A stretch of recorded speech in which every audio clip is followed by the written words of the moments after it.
కాళ్ళు చిన్మయ్య గారు చాలా పాటలే పాడింది. ఒక పాట మీకు ఫర్ ఎగ్జాంపుల్ ఒక పాట 'కిల్లి మంజారో బళ్ళి మంజారో కదా కళ్ళి మంజారో' విన్నారా పాట? ఆ! దాంట్లో కొంచెం లోపలికెళ్తే ఓకే. నా సోపు పళ్ళే తిని వెన్ను బట్టి ఆరబెట్టై హనీ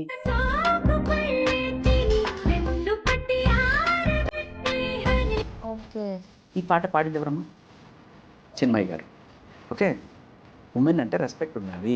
ఉమెన్‌ని ఐటెమ్ వైస్‌గా చూడకూడదు.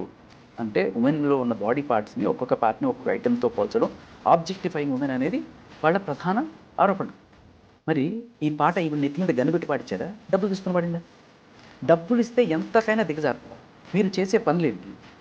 యూత్‌ని యూత్‌ని అట్రాక్ట్ చేయడం కోసం కాకపోతే దేనికోసం ఇటువంటి లైన్స్? వెధవల్ని అట్రాక్ట్ చేయడం కోసం నువ్వు పాటలు పాడతావు. వెధవల్ని అట్రాక్ట్ చేయడం కోసం నువ్వు బూతులు మాట్లాడతావు. వెధవల్ని అట్రాక్ట్ చేయడం కోసం నువ్వు బట్టలు ఇటువంటి చిన్న బట్టలు వేసుకొని చేస్తావు. ఈ వెధవల్ని తయారు చేస్తున్నదే మీరు.